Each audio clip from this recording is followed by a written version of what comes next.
전시를 처음 봤을 때 뭔가 되게 대량 생산품 같다는 생각을 하게 됐어요.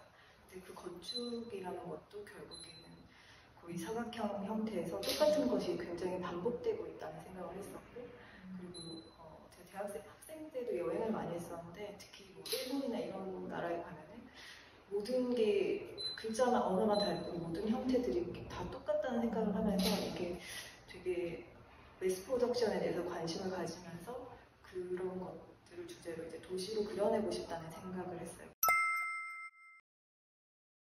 작업들이나 그 제품 같은 경우는 거의 이우정 작가가 기획에서부터 만드는 것까지 다 하고 있고, 그 아이디어, 예를 들면 이거를 어떤 것을 이 작업을 통해 그러니까 이런 약간 몽글몽글 아이디어 단계에서 이제 많이 한 그런 이제 실제화된 무언가로 만들어내는 것도 작가의 모험자난 영역이 있고, 건축도 마찬가지로 이 건물도 사실 굉장히 많이 집에서도 스터디 모델을 가지고 얘기하고 만들고 하니까, 그래서 그 과정에서 이제 또 작가로서 또 피드백이, 그럼 그걸 어느 정도 아이디어를 정리한 상태에서 그걸 이제 건축 프로젝트로 가는 거는 또 저의 영역이고, 이런 방식으로, 그러니까 생각을 공유하는 저는 듀오라고 보면 되고 있다는 생각을 하는데 네. 그러니까 꼭 건축뿐만 아니라 다양한 주제에 대해서 얘기를 하다 보면은 뭔가 취향이나 이런 것들이 사물에 대해서 바라보는 관점이나 이런 것들이 다른 것 같으면서도 또 겹쳐지는 것도 있고 해서 뭔가 같이 작업을 하면은 되게 재밌겠다라는 생각은 했었던 것 같아요. 네. 어떻게 보면 매체나 그 아이디어가 구현되는 그 분야에 대한 거기 때문에, 그것보다는 사실은 디자인으로서 어떤 그 주제라든지 이런 것들, 아이디어들, 이런 것들에 대한 공유는 사실은 더 중요한 것 같아요. 그래서 그게 뭐 이런 형태로 만들어질 수도 있고, 뭐 이런 미디어를 통해서 만들어질 수도 있고, 그렇게 생각을 하고 있습니다. 그래서 꼭 뭔가 건축을 해야 되고, 이 건축을 하는 사람은 건축을 하는 거고, 제품은 제품이고, 파인 아트는 파인 아트, 이런 거기보다는 어떤 거를 통해서 이 생각이나 이런 것들이 표현돼야 되는가, 그럼 그 생각에 대한, 아이디어에 대한 것에 더 집중을 하는 것 같아요. 의견이 충돌할 때도 있죠, 당연히. 그 이름은 이심전심이지만 오히려 더 생각이 다를 때도 있고, 하지만 그런데 그게 오히려 내가 하고 있는 분야에 대한 어떤 하나의 프레임에 갇혀서 생각을 한다면 오히려 그 생각이 전환이 되기도 하는 것 같아요. 네, 그래서 뭐 도시나 건축을 바라볼 때 굉장히 그냥 건축가들이 일반적으로 하는 생각과 아이디어들이 있잖아요. 그 도시를 바라보는 관점이 천편일률적인 건 아니지만 하여튼 많이 동질화되어 있다고 생각을 하는데, 오히려 그런 파인아트나 인적 예술 분야의 생각들을 통해서 그거를 틀을 조금 더 다르게 생각해보고 다르게 작업을 진행할 수도 있는 것 같아요. 사실은 여러 클라이언트들의 요구가 있고, 그거를 평면이나 이런 디자인 스터디를 통해서 진행해 나가다 보면 저의 생각에서는 되게 건물처럼 만들어지게 되는 게 쉽거든요. 뭐 이런 프로그램 동선, 뭐 이런 기능, 뭐 이렇게 뭐 어떤 구체적인 어떤 공간의 사이즈, 아니면 그 안에서 이제 조정되곤 하면서 정말 점점점 건물처럼 보이게 되는 그런 경로를 따라가는데, 이제 건축가들과 얘기하는 것보다 오히려 순수 미술을 하는 사람들과 얘기하는 게, 저는 작품이라는 곳에서 다가가는 방법들은 그냥 얘를 이용하거나 뭔가 이런 게 아니라 이거 자체의 하나의 그 존재로서, 타자로서 뭔가 이거를 만들어낸다는 생각을 하거든요. 그러니까 그런 관점에서 작업들을 하시기 때문에 건물 같지 않은 건물을 만들어내는,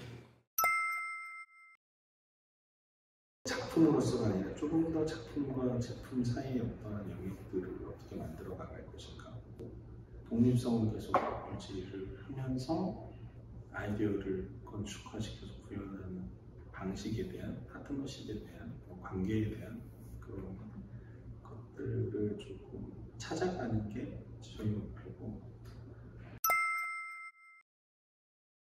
본관과의 관계는 일단 지금 이 갤러리가 시공 갤러리라는 갤러리에서 시작됐어요. 본관은 그 전에 이제 시공 갤러리 90년대 말하자면 대구에서 거의 최초로 만들어진 조금 그리드 건물이.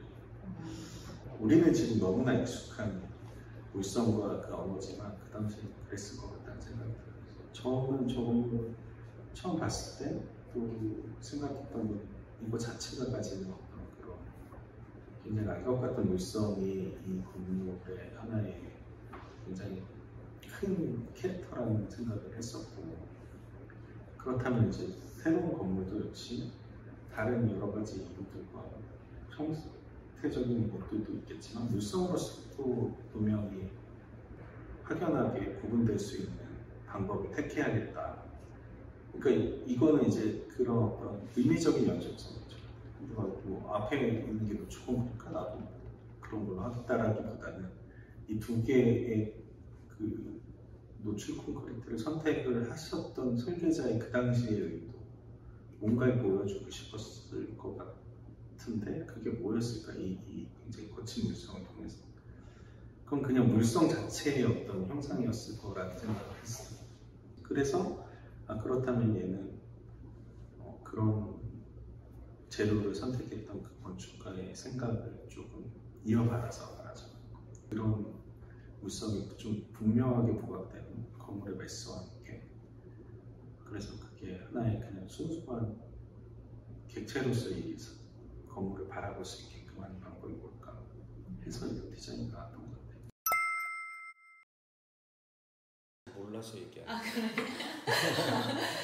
왜냐하면 자유도가 전혀 높지 않아요. 분명한 어떤 취향들과 이런 것을 가진 분들에게 설계 안을 설득시키기가 그렇게 쉽지 않아요. 그분들을 뚫고 의지를 만들어가는 게 쉽지는 않은 거죠. 하지만 일단 어떤 거기 지점에 맞닿게 되면 또 누구보다도 지지를 하시고 그 수용을 하시는 분들이라는 또 장점이 있는 거예요.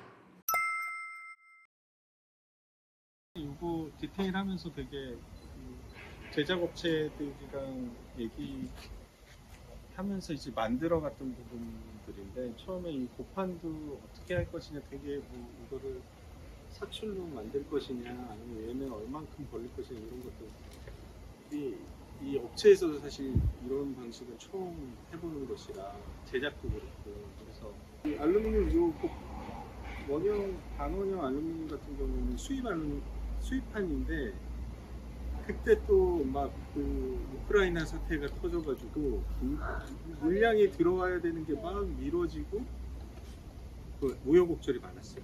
어쨌든 그래서 금속 외관, 그 판 자체 하나하나를 정극 처리해서 이제 하는데, 그러다 보면 색이 일정하지 않을 수도 있거든요. 그게 이제 한꺼번에 많은 거를 취하는 게 아니라 개별 판 하나하나 하다 보니까 이색이라고 하죠. 색깔이 좀 달라질 수도 있어요. 통일성이 있으니까. 그래서 그거를 사실 되게 많이 염려했었고, 그리고 제작하는 업체에서도 그럴 우려가 있다 라고 얘기를 해서 막 복합 패널로 가느냐 뭐 이런 얘기도 있었지만, 제가 계속해서 공부를 해야 된다 해서 이제 오픈 조이프로 다 하게 됐는데, 그래서 처음에 공사에서 다 제대로 잘 됐어요. 뭐 그런 염려했던 것도 하나도 없고. 그런데 요 바닥 콘크리트를 깨는 작은 그 포크레인 하시는 분이 실수로 저 판 하나 폭 건드려가지고 이게 이 판들이 다 맞물려 있기 때문에 저 끝에 하나 교체하려면 얘를 다 뜯어내야 되거든요. 서로 이렇게 겹쳐 있어서 그 겹친 방향이 그렇게 돼 있어요. 그래서 얘를 뜯어내면 얘만 뜯어내는 게 아니라 이걸 전체를 다 뜯어내고, 전체를 싹 다 뜯어내고, 저 판을 이제 했는데, 혹시나 저것만 색깔이 이상하면 어떡할까? 막 이런 또 고민 많이 있었죠. 근데 어쨌든 크게 다르지 않은 게 딱 돼서